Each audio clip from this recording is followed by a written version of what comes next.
കേസിക്കായി flux വച്ച CPM പ്രവർത്തകൻ ക്യാമറയിൽ കുടുങ്ങി. സേവ് കോൺഗ്രസിന്റെ പേരിൽ KC വേണുഗോപാലിന്റെ ഫ്ലക്സ് ബോർഡ് വെച്ച CPM നേതാവ് CCTV ക്യാമറയിൽ കുടുങ്ങി.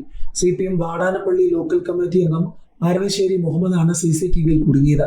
കഴിഞ്ഞ രാത്രിയാണ് KC വേണുഗോപാലിന്റെ ഫോട്ടോ വെച്ച KC നയിക്കട്ടെ എന്നെഴുതിയ ഫ്ലക്സ് ബോർഡ് പഞ്ചായത്ത് ഓഫീസിന് മുന്നിൽ പ്രത്യക്ഷപ്പെട്ടത്. ഇതിന്റെ ഫോട്ടോ ഫേസ്ബുക്കിൽ പോസ്റ്റ് ചെയ്യുകയും ചെയ്തു. എന്നാൽ ബോർഡ് വയ്ക്കുന്നത് CCTVയിൽ തെളിഞ്ഞതോടെ നാട്ടുകാരെല്ലാം വിവരമറിഞ്ഞു.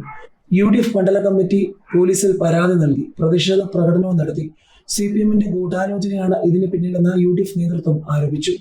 ഏതായാലും കേരളത്തിന്റെ മുഖ്യമന്ത്രി ആര്? കോൺഗ്രസിന്റെ ചർച്ച പൂർത്തിയായി മല്ലികാർജുൻ ഖാർഗെ പ്രഖ്യാപിക്കും. ദിവസങ്ങൾ നീണ്ട നാടകീയ സംഭവങ്ങൾക്കൊടുവിൽ കേരള മുഖ്യമന്ത്രി സ്ഥാനത്തെക്കുറിച്ചുള്ള കോൺഗ്രസിന്റെ ചർച്ചകൾ പൂർത്തിയായി. ആരാകും മുഖ്യമന്ത്രി എന്നതിൽ സോണിയാഗാന്ധി അന്തിമ തീരുമാനമെടുക്കും. കോൺഗ്രസ് അധ്യക്ഷൻ മല്ലികാർജുൻ ഖാർഗെ പ്രഖ്യാപനം നടത്തും. കഴിഞ്ഞ ദിവസം നടന്ന യോഗത്തിൽ മുഖ്യമന്ത്രി സ്ഥാനത്തേക്ക് പരിഗണിച്ച 3 പേരും KC വേണുഗോപാൽ, രമേശ് ചെന്നിത്തല, VD സതീശൻ തങ്ങളുടെ സ്ഥാനാർത്ഥിത്വത്തെ അനുകൂലിച്ചു വാദിച്ചു. പക്ഷേ ഒടുവിൽ ഹൈക്കമാൻഡിന്റെ തീരുമാനത്തിന് ഒപ്പമുണ്ടാകുമെന്ന് പ്രഖ്യാപിച്ചു. മിക്ക MLA-മാരും KC വേണുഗോപാലിനെ പിന്തുണയ്ക്കുന്നുണ്ടെന്നാണ് വിവരം. എന്നാൽ മറ്റ് 2 മുതിർന്ന നേതാക്കളുടെ സമ്മതം നേടിയതിനു ശേഷം മാത്രമേ തീരുമാനമെടുക്കൂ. വേണുഗോപാലിനെ മുഖ്യമന്ത്രിയെ നിയമിക്കണോ അതോ ജനറൽ സെക്രട്ടറിയെ നിലനിർത്തണോ എന്ന് രാഹുൽ ഗാന്ധി തീരുമാനിക്കണം. അദ്ദേഹത്തിന് അനുകൂലമായ പോസ്റ്ററുകളും പ്രകടനങ്ങളും നിയന്ത്രിക്കാൻ കോൺഗ്രസ് ഹൈക്കമാൻഡ് എല്ലാ നേതാക്കളെയും പരോക്ഷമായി ഉപദേശിച്ചു. അടുത്ത 24 മുതൽ 48 മണിക്കൂറിനുള്ളിൽ വിഷയത്തിൽ തീരുമാനം ഉണ്ടാകുമെന്നാണ് പ്രതീക്ഷ. ഇത്രയധികം സീറ്റുകൾ നേടിയിട്ടും മുഖ്യമന്ത്രിയാരെന്ന് തീരുമാനിക്കുന്നതിൽ ഉണ്ടായ അനിശ്ചിതത്വം പാർട്ടിയുടെ പ്രതിച്ഛായയെ തകർക്കുന്നുണ്ടെന്ന് രാഹുൽ ഗാന്ധി അതൃപ്തി പ്രകടിപ്പിച്ചു.